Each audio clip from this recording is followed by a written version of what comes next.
You and your kids need to leave this neighborhood today, Karen snapped, waving the eviction notice in my face. Within minutes, the HOA board was circling like vultures and even the cops were called. But what they didn't know was who I really was, and by the end of the night their power trip would come crashing down. The morning started with a clipboard, a camera, and Karen's heels clacking up my driveway like a metronome for trouble. By the time I opened the door, she was on the top step in her floral battle armor, 3 HOA board members fanned behind her with manila folders.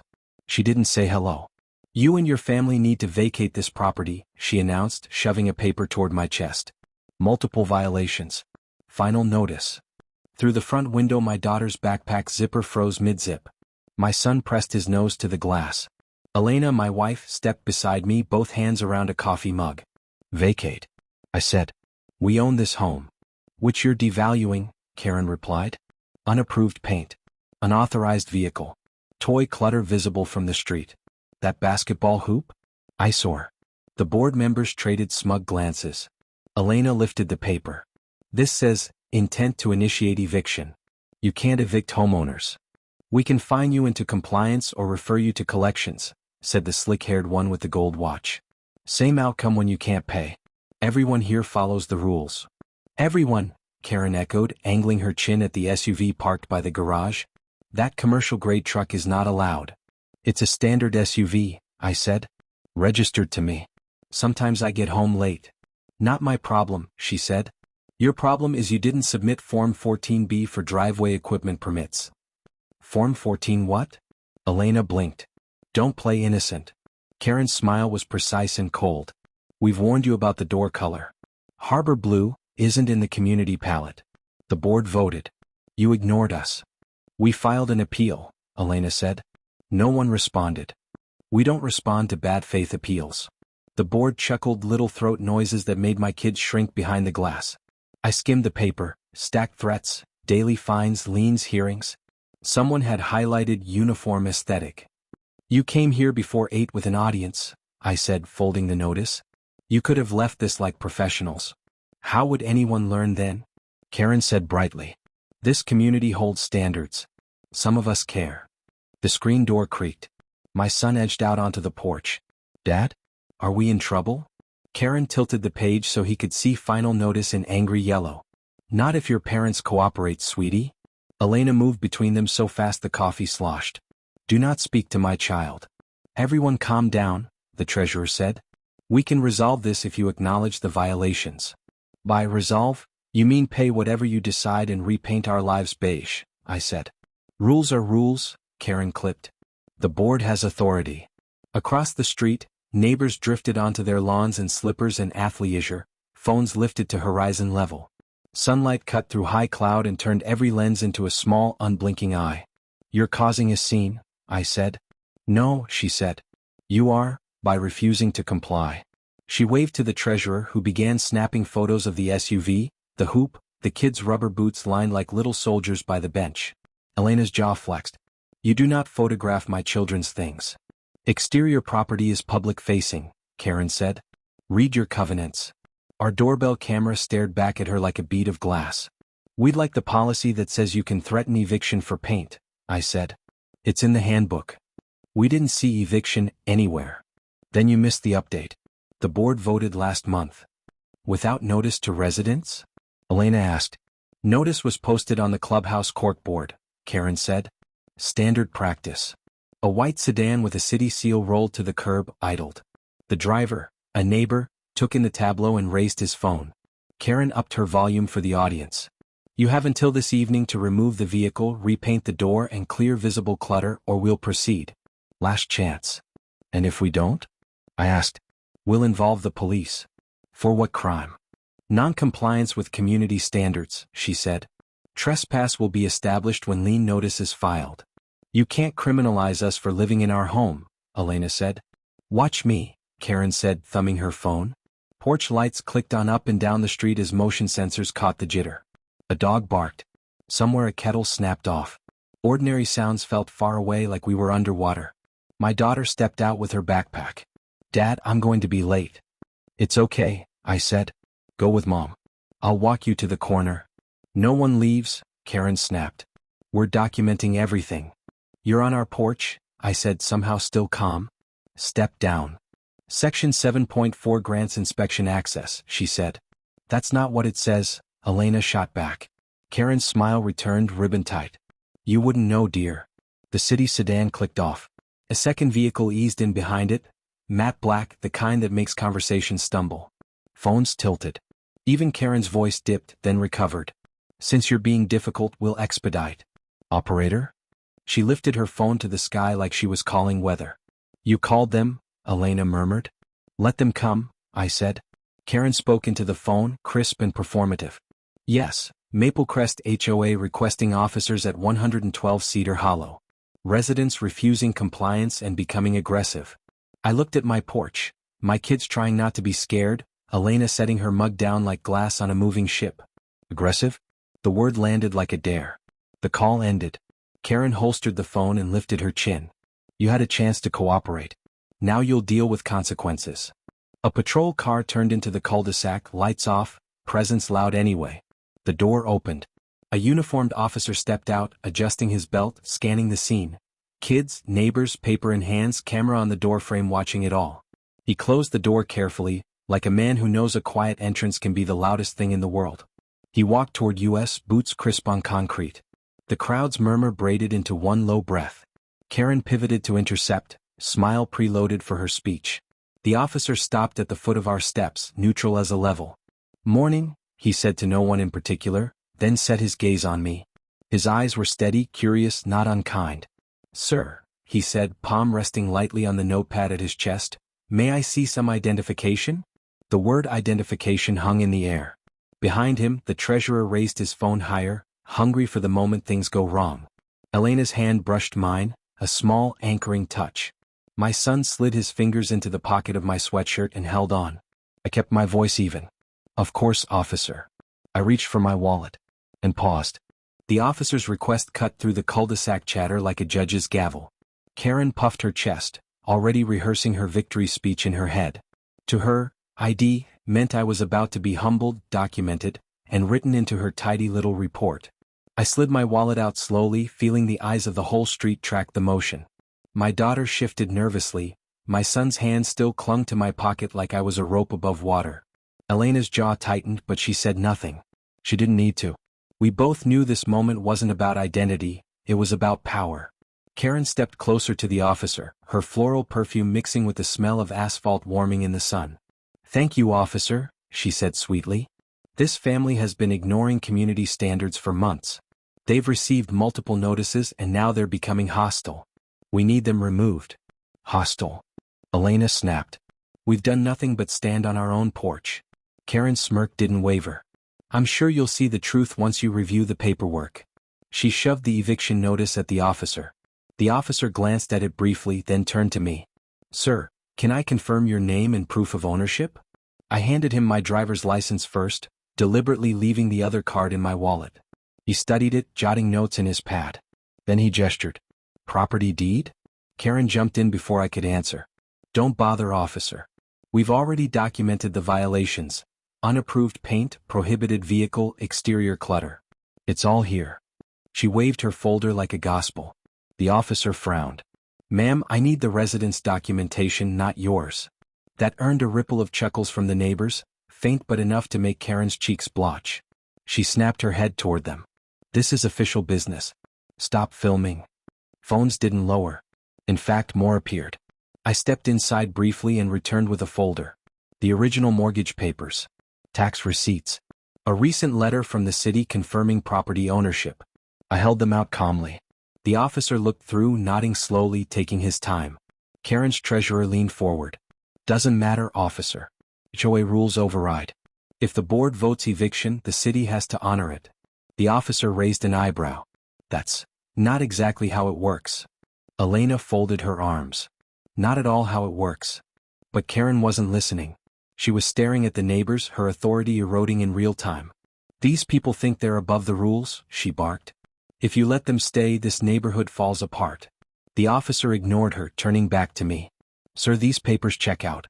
You're the legal owner. But I'll need to log a report since the HOA filed a complaint. Karen grinned, mistaking procedure for triumph. Excellent. Please note their noncompliance and we'll move forward with eviction. He shook his head. I didn't say that. The grin faltered. Behind us, my kids pressed closer to Elena. My daughter whispered, Mom, are we going to lose the house? Elena smoothed her hair, whispering back, No, baby. Not today. The treasurer piped up, voice rising. You're undermining the entire HOA officer. Do you want every house painted in circus colors? Do you want RVs and trampolines everywhere? The officer sighed, pinching the bridge of his nose. I'm here to keep the peace, not enforce paint colors. That line sent another ripple through the crowd, neighbors muffling laughs, phones tilting to capture Karen's reaction. Her lips tightened. She stepped closer, voice sharpened like glass. You don't understand, officer. These people are dangerous to the integrity of our community. Dangerous? Elena said, incredulous. For owning a blue door? Karen ignored her. Please, officer. We need them gone. For everyone's safety. The officer glanced at me again, his eyes narrowing, not suspicious but curious. Sir, he said quietly, you sure you want me to log this under harassment? Or do you want to provide additional ID? That question froze Karen mid-sentence. Additional ID? She echoed. I slid my wallet open a little wider. A metallic seal gleamed briefly in the sunlight. Karen's eyes caught the flash, and for the first time that morning she blinked. The officer's brows lifted. Is that? He began. I closed the wallet with a snap, letting the moment dangle. Karen stepped forward, clutching at certainty. He's bluffing. People like this don't have additional IDs. Just check his license again. But the officer wasn't looking at her anymore. His eyes were locked on me, waiting. And in that pause, the whole street holding its breath, I smiled faintly and said, maybe it's time we clear this up once and for all. I start pulling the other card from my wallet, neighbors craning their necks to see, while Karen's voice cracks for the first time. What are you about to show him? The second the officer's gaze flickered toward my half-open wallet, Karen's nerves betrayed her. She stammered, then rallied, forcing steel back into her voice. Don't fall for theatrics, she snapped. People flash all kinds of shiny cards to look important. Officer, I'll escalate this myself. She yanked out her phone again, nails clattering against the screen. The crowd leaned in as she dialed. The treasurer whispered loudly enough for everyone to hear, she's calling zoning. Once the city confirms, he's done. Elena let out a sharp laugh. Calling the city? Go ahead. Please. Karen turned her back deliberately, pacing at the end of my driveway. Her voice went high and formal like a bad stage actress. Yes, this is Maple Crest HOA. We have a resident refusing compliance, multiple covenant violations. We need zoning enforcement immediately. She paused, eyes darting toward the officer as though his presence would amplify her words. Yes, Cedar Hollow. You'll send someone today? Wonderful. Neighbors exchanged skeptical glances. A few shook their heads, muttering. Karen turned back, smug restored. There, she announced. The city is now aware. You can't wiggle out of this one. The officer closed his notepad with a quiet snap. Ma'am, zoning handles building permits, not evictions. And this is clearly an ownership issue, not criminal trespass. I can't remove them. Karen's face pinched. Don't you see what's happening? They're manipulating you. Look at that door. Look at that truck. None of it belongs here. If we don't act, the whole street will spiral into chaos. A voice from the crowd cut in. Karen, it's a door, not a meth lab. Laughter rippled. Her cheeks flushed crimson. She spun, pointing into the group. Who said that? Show some respect. This is my neighborhood too. Not yours, Elena shot back. Ours. All of ours. The board members shifted uncomfortably, suddenly aware of the eyes burning into their backs. One of them mumbled, maybe we should, but Karen silenced him with a glare. Meanwhile, the officer handed my license back. You've proven ownership, he said evenly. Unless zoning arrives with paperwork I haven't seen, you're fine. I slid the license away. Karen's triumph cracked at the edges. This isn't over. The city will be here any minute. I tilted my head. Funny you mention the city. Elena raised her eyebrows knowingly. Karen frowned. What do you mean?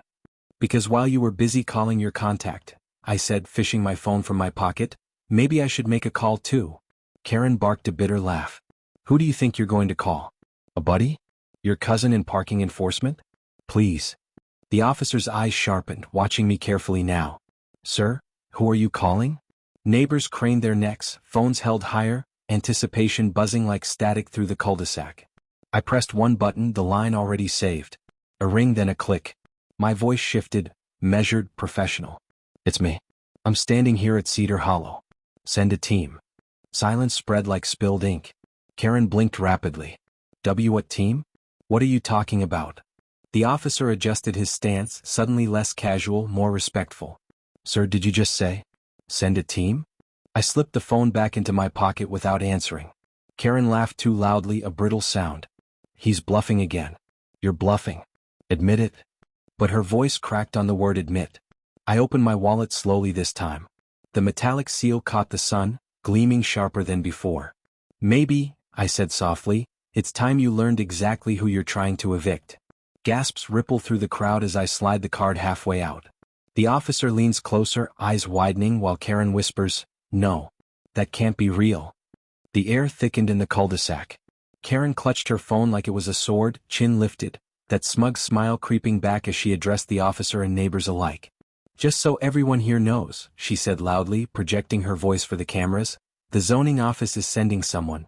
Finally, order will be restored in this neighborhood." Her board members nodded quickly, eager to ride the wave of her confidence.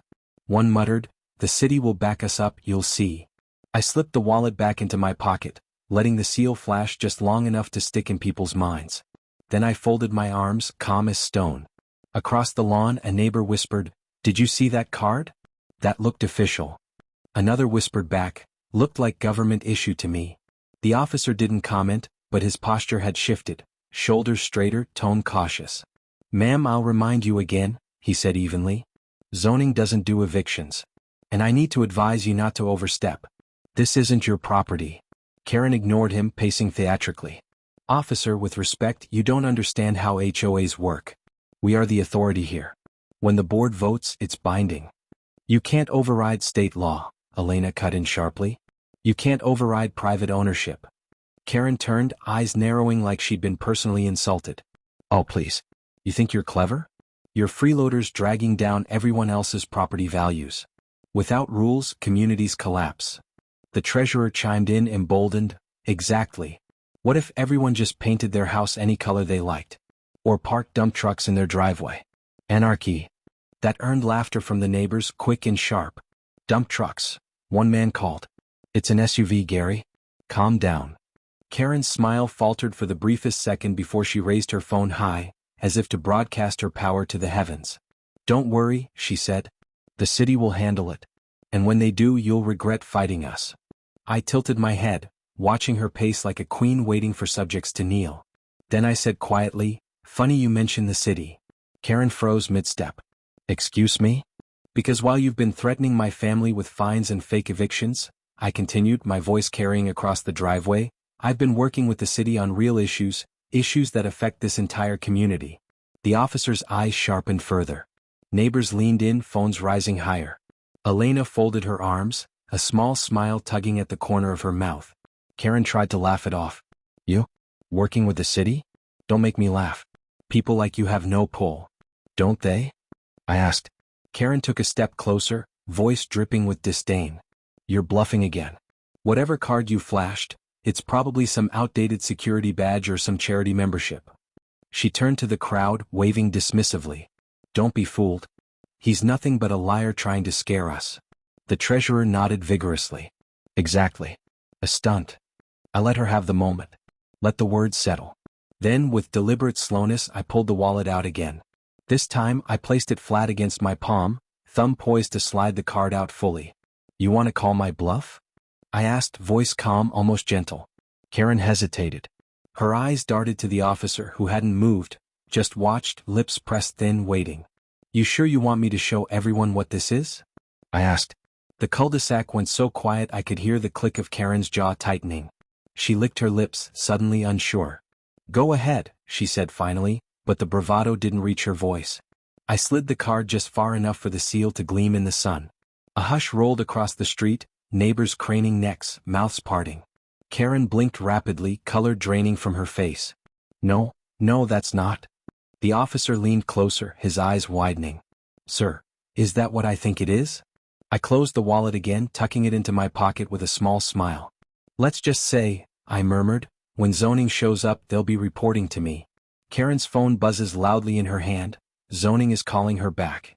She hesitates, staring at me before answering with a trembling, hello? Karen held the phone to her ear, her voice trembling just slightly.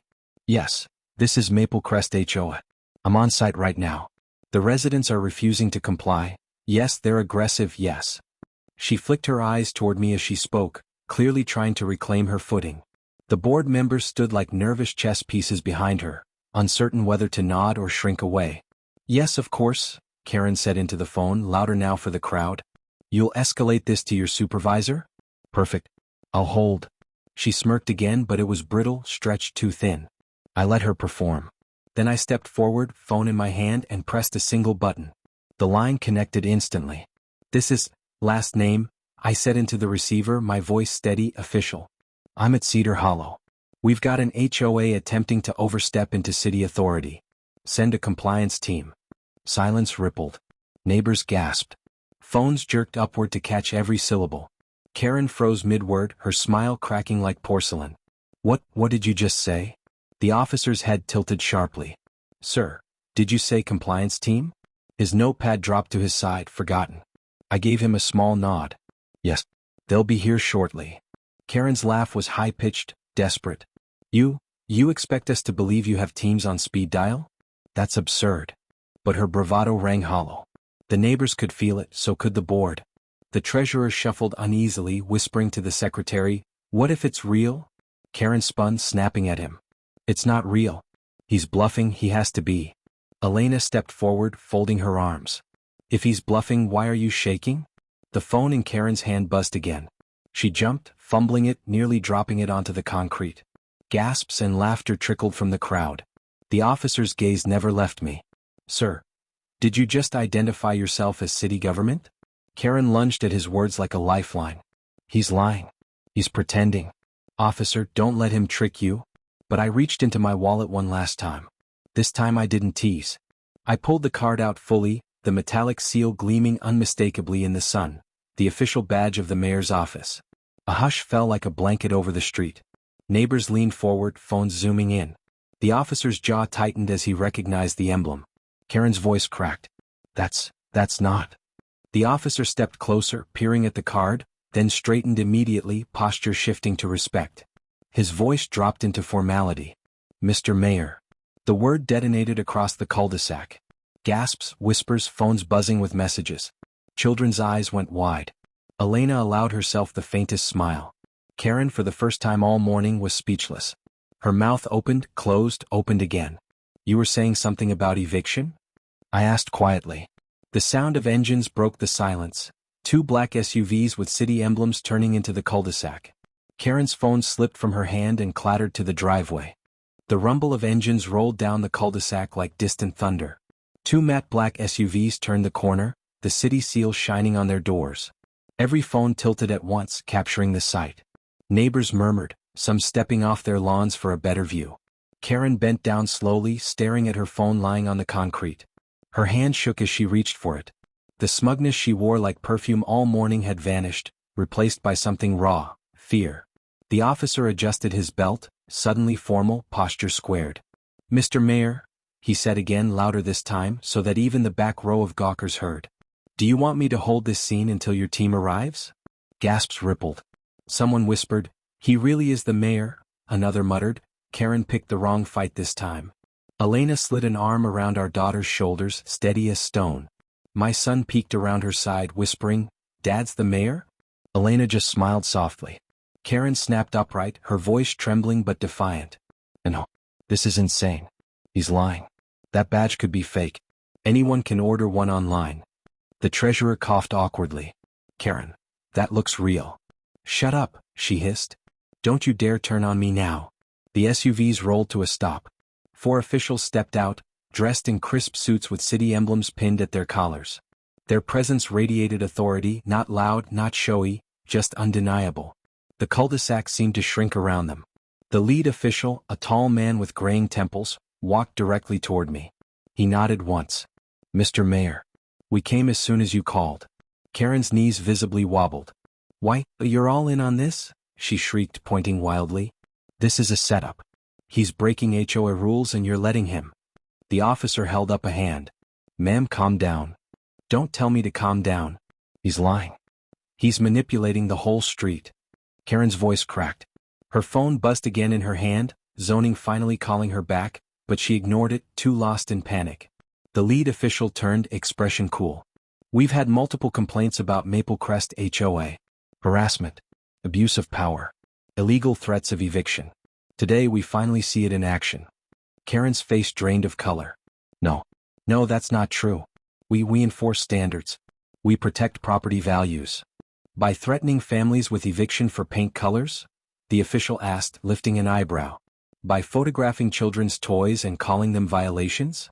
Neighbors began speaking up all at once.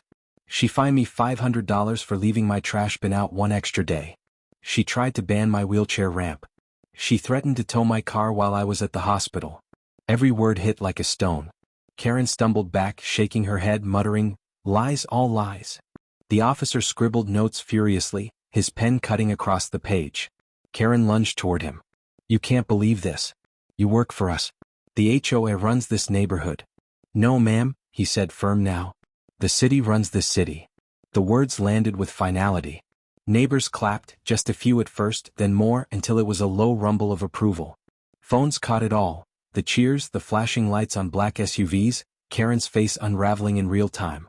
I stepped forward, letting the moment breathe. "Karen," I said evenly, "you spent the morning threatening my family with eviction. You told my children they'd lose their home. You thought you had the highest authority here." She swallowed hard, eyes darting everywhere but mine.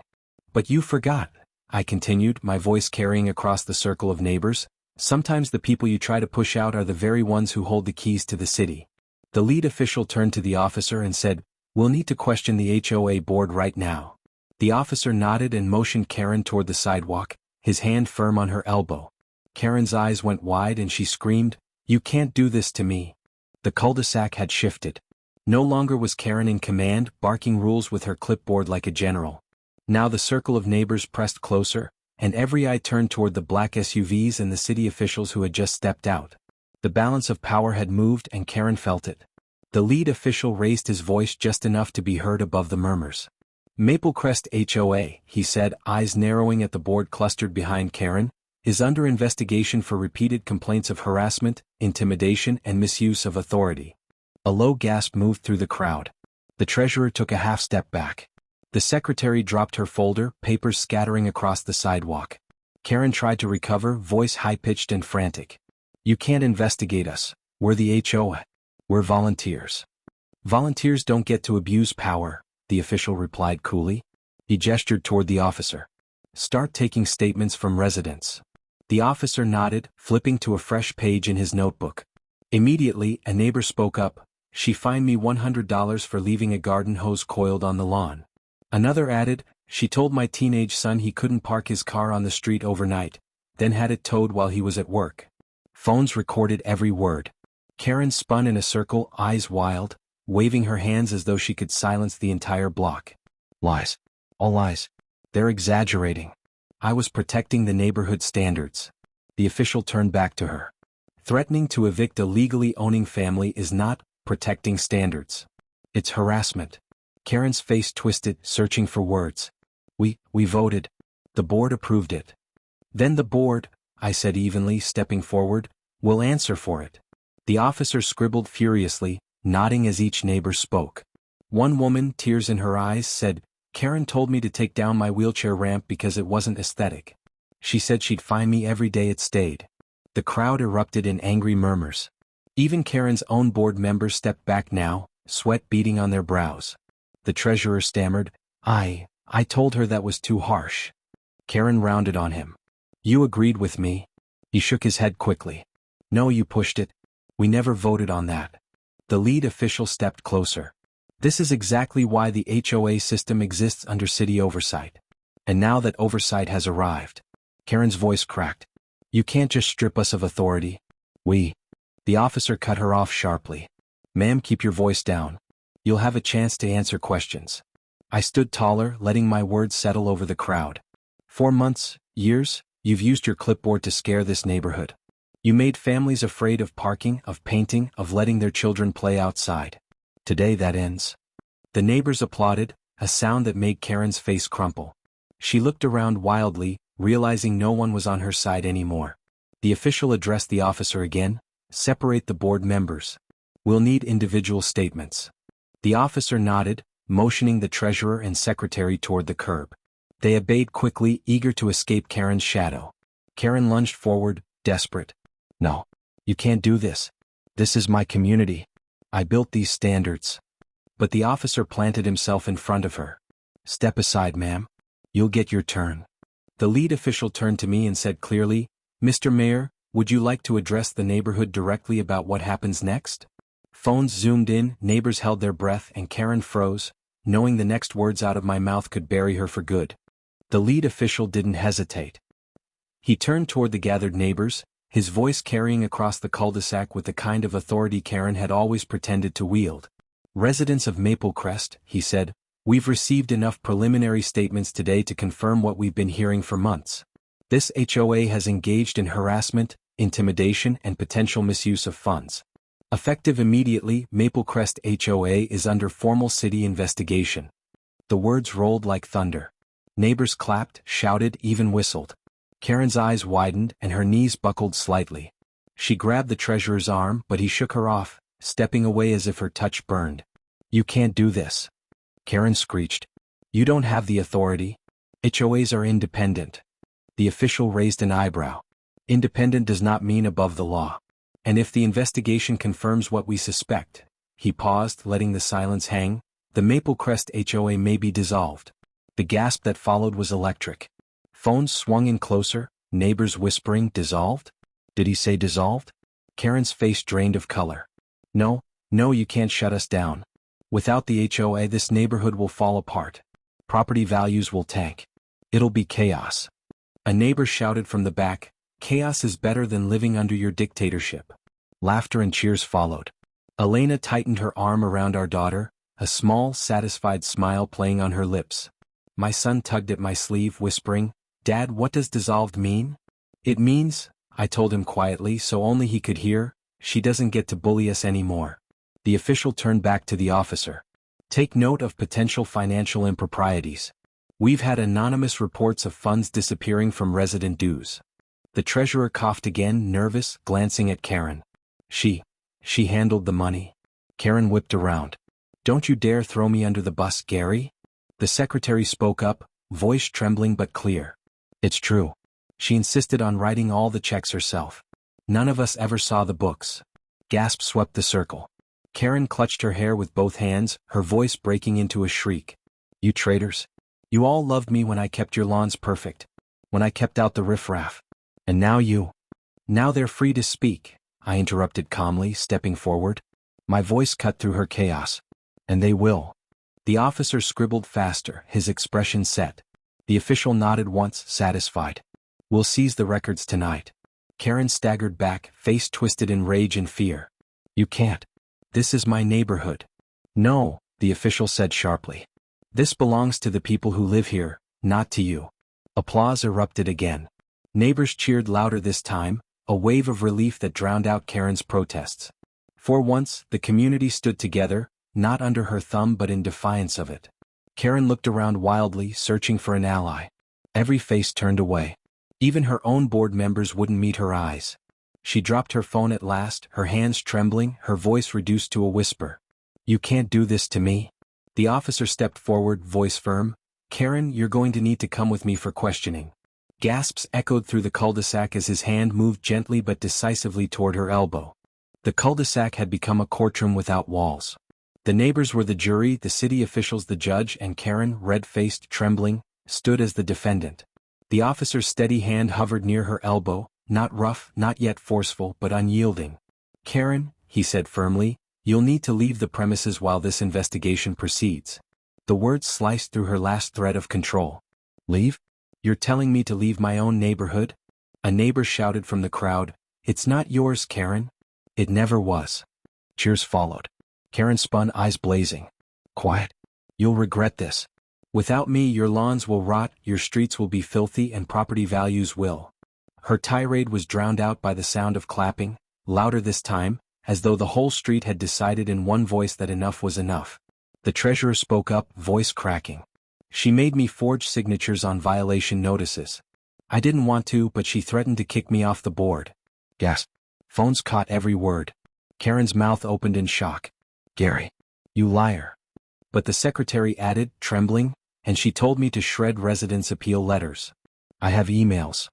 The official's eyes sharpened. Those will be subpoenaed. Karen's chest rose and fell in ragged bursts. You're all ungrateful. I worked harder than anyone. I kept this place perfect. And this is how you repay me. By finally telling the truth, a neighbor said quietly, holding up her phone. We've all got the footage. The officer stepped closer, lowering his voice but not his authority. Ma'am, if you don't leave calmly, I'll have no choice but to remove you for harassment and obstruction. Karen shook her head violently, her hands trembling. No. No, you can't humiliate me like this. Not in front of everyone. But humiliation had already come. Her mascara streaked down her cheeks. The phone she'd wielded like a weapon now lay cracked on the driveway. The clipboard was gone, somewhere in the grass where she'd dropped it. Behind me, Elena whispered to our daughter, See? This is what happens when someone abuses power. It always catches up. My son squeezed my hand tightly, eyes wide as he took in every detail. The officer nodded to the official, who replied without hesitation. Pending investigation, Karen Johnson and the Maple Crest HOA board are relieved of authority effective immediately. The words hit like a verdict. Neighbors erupted in applause, some whistling, some hugging. Relief washed over faces that had lived in fear of fines and notices. Karen covered her ears with both hands, screaming, No. You can't strip me of power. I built this. The officer moved his hand to her elbow. Ma'am. It's time to go. She twisted, fighting him off for a moment. Don't touch me. This is illegal. But her own board members had already stepped aside, leaving her isolated. Even the treasurer, once her shadow, refused to meet her gaze. The official spoke one last time, voice heavy with finality. Ms. Johnson, this neighborhood will heal without you. Step away now. The officer took Karen gently but firmly by the arm and began walking her toward the squad car. Phones followed every step, and the crowd parted like water, silence falling as the question hung in the air. Would Karen go quietly, or would she fight to the bitter end? The cul-de-sac had gone silent except for the officer's steady footsteps as he guided Karen toward the squad car. Her voice cracked, shrieking half-formed protests. I'll sue. You'll regret this. But no one moved to stop him. Phones stayed raised. Neighbors stayed rooted. And slowly, the sound of her defiance faded into the car's closing door. The moment the latch clicked shut, the tension that had held the street hostage broke. Applause erupted, louder than ever. Some neighbors clapped. Others cheered. A few even laughed nervously as if shaking off years of intimidation all at once. Elena pulled our daughter close, pressing a kiss to her temple. My son tugged my hand and whispered, She's really gone, isn't she? I knelt to meet his eyes. Yes, buddy. She can't hurt us, or anyone else, again. The lead official stepped forward, voice steady but warm now. Effective immediately, the Maple Crest HOA is suspended pending full investigation. Residents will receive notices in the coming weeks, and restitution may be available if you were wrongly fined. Gasps of relief. Some neighbors even cried. One man raised his hand and shouted, Thank you, Mr. Mayor. The words rippled through the crowd like a chant, echoed here and there with genuine gratitude. I raised my palms gently. Please, this isn't about me. This is about all of you. For too long you've lived in fear of fines, notices, and threats. That ends today. This neighborhood belongs to its people, not a board that forgot what community means. Cheers. More phones filming. For once, every lens wasn't pointed in judgment, they were capturing freedom. Elena stepped beside me, her arms slipping naturally around my waist. We just wanted to raise our kids here, she said softly. To have peace. You'll have it now, I promised, my voice carrying. And I'll make sure of it, not as your neighbor but as your mayor. The words landed heavy and true. Some neighbors wiped tears. Others clapped until their hands went red. The officer returned, nodding once. She's in custody. We'll transfer her downtown for questioning. The official added, and we'll begin an audit of HOA funds tonight. If you've been wronged, your voices will be heard. One by one, neighbors approached. A handshake here, a hug there, words of thanks spilling out. My kids stood tall, pride shining in their eyes as they watched the same people who once whispered doubts now show respect. The sun dipped lower, casting long golden shadows across the street. The cul-de-sac felt lighter, freer, as if invisible chains had been cut. I looked at my children, then at Elena. For the first time in months, their shoulders eased. Their faces softened. We were no longer just defending our home, we had claimed it back. I faced the neighbors one last time. Remember this day. Remember that no one, no matter how loud or powerful they seem, has the right to take away your peace. Stand together and you'll always win. The applause rose again, echoing against the rows of houses. As the crowd slowly dispersed, Elena leaned close. You didn't just protect us, she whispered. You gave everyone here their voice back. I squeezed her hand. That's what community is supposed to be. The golden hour faded into dusk. Porch lights flicked on one by one, but the street didn't feel heavy anymore. It felt alive, buzzing with a new sense of freedom. And as I led my family back inside, my son tugged at my sleeve. Dad, he whispered, grinning, can we keep the blue door? I laughed. Yes, we'll keep the blue door. Stories like this happen more often than you think. Ordinary families caught under the weight of unfair power. But justice, when it comes, always shines brighter. What would you do if your HOA tried to evict you without cause? Share your story in the comments. And if you believe in standing up to bullies, don't forget to like this video and subscribe for more real stories where justice wins.